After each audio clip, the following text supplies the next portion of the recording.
Hello बच्चों, आइए प्रश्न को पढ़ते हैं। प्रश्न यह है, बिंदु 2i cap minus 3j cap minus 5k cap से जाने वाली और समतल सदिश r अदिश गुणन 6i cap minus 3j cap plus 5k cap plus 2 बराबर 0 पर लंब रेखा का समीकरण और इस रेखा का तथा समतल का प्रतिच्छेद बिंदु ज्ञात कीजिए। आइए सर्वप्रथम प्रश्न की मुख्य अवधारणा को जान लेते हैं। मुख्य अवधारणा, देखिए सर्वप्रथम हमें क्या दे रखा है कि एक बिंदु दे रखा है, बिंदु से जाने वाली और समतल पर लंब। तो हम यहाँ पर एक समतल बना लेंगे। मान लिया दिया गया समतल कुछ इस प्रकार से हम चित्र द्वारा प्रदर्शित करते हैं इसको। अब इस समतल का कोई ना कोई अभिलंब होगा जो कि इस समतल के लंबवत होगा। अब हमें क्या पता करना है कि एक बिंदु मान लेते हैं जो कि दे रखा है 2i minus 3j minus 5k। तो इसको यदि हम बिंदु के रूप में लिखें तो बिंदु क्या हो जाएगा, 2 माइनस 3 माइनस 5। तो इस बिंदु से जाने वाली और समतल पर लंब। अब देखिए समतल पर जो लंब होगी रेखा, वो इस अभिलंब क्या हो जाएगी, समांतर हो जाएगी। तो इस अभिलंब के लिए दिक् अनुपात क्या दे रखे हैं, इस अभिलंब के दिक् अनुपात दे रखे हैं 6, 3 और 5।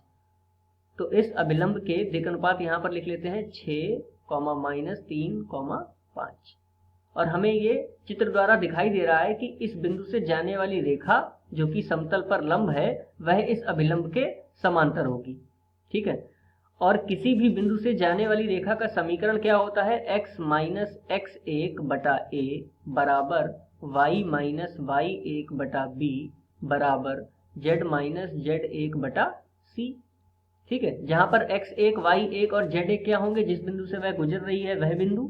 यहाँ पर लिख लेते हैं x1, y1 तथा z1। यदि हमें रेखा प्राप्त करनी है जो कि x1, y1 और z1 से गुजर रही है तथा उसके दिक् अनुपात a b c हैं, तो वह समीकरण क्या होता है, x माइनस x1 बटा a बराबर y माइनस y1 बटा b बराबर z माइनस z1 बटा c। तो आइए इस मुख्य अवधारणा के आधार पर प्रश्न को हल करते हैं।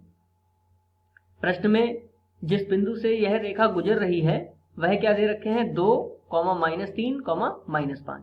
तो यहाँ पर x1 का मान रख देंगे -2 बटा में a क्या हो जाएगा, इस रेखा का दिक् अनुपात। अब इस रेखा का दिक् अनुपात इस अभिलंब के दिक् अनुपात के बराबर होगा क्योंकि यह रेखा इस अभिलंब के समांतर है। ठीक है, चित्र द्वारा यह प्रदर्शित किया गया है।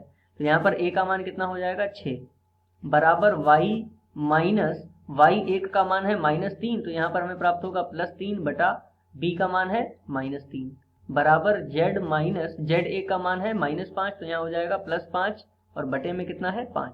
तो इस तरह हमें रेखा का समीकरण प्राप्त होगा x माइनस 2 बटा 6 बराबर y प्लस 3 बटा -3 बराबर z प्लस 5 बटा 5।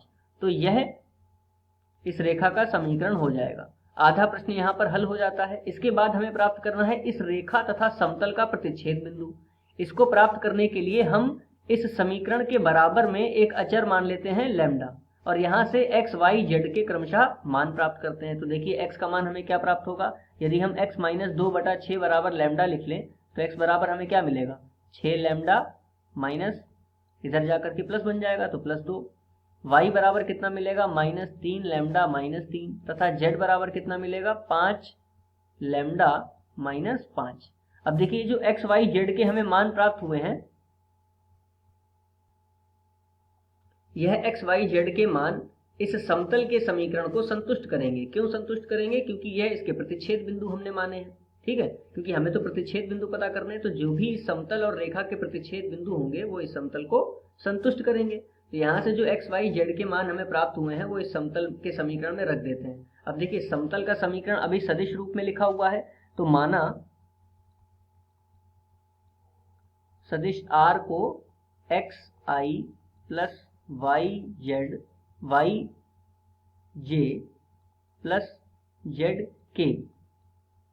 तो समतल का समीकरण क्या हमें प्राप्त हो जाएगा, xi plus yj plus zk का अदिश गुणन कर लेंगे 6i minus 3j plus 5k। ठीक है, कोष्टक बंद, +2 बराबर 0।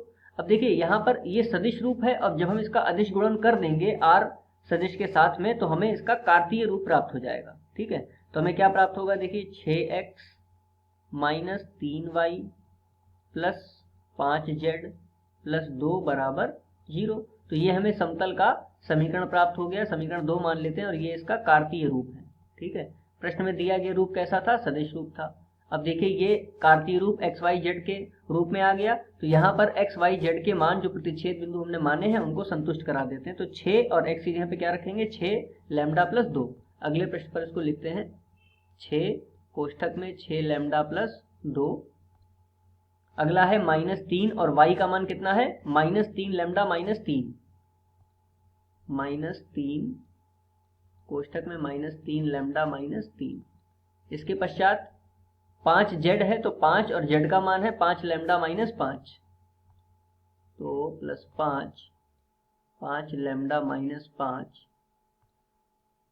प्लस 2 बराबर 0, प्लस 2 बराबर 0। तो इसको हल कर लेते हैं, देखिए कितना हो जाएगा, 6 छंग 36 लैम्डा प्लस 6 दूनी 12 माइनस माइनस प्लस 3 तियां 9 लैम्डा माइनस माइनस प्लस 3 तियां 9 प्लस 5 पंजे 25 लैम्डा माइनस 5 पंजे 25 प्लस 2 बराबर 0। तो देखिए 36 और 9 45, 45 और 25 कितने हो जाएंगे, 45 और 5 50 20 70 लैम्डा। और ये देखिए संख्याएं जोड़ लेते हैं, प्लस का 12 प्लस का 9, तो 12 और 9 21, 21 में से 25 को यदि घटा दें तो हमें प्राप्त होगा -4 प्लस 2 कितना हो जाएगा, -2 बराबर 0। तो यहाँ से लैम्डा का मान कितना आ गया, 2/70, या फिर हम कह सकते हैं 1/35। तो ये हमें लैम्डा का मान प्राप्त हुआ। अब देखिए एक्स वाई जेड के मान क्या थे, एक्स वाई जेड के मान थे x बराबर 6 लैम्डा प्लस 2।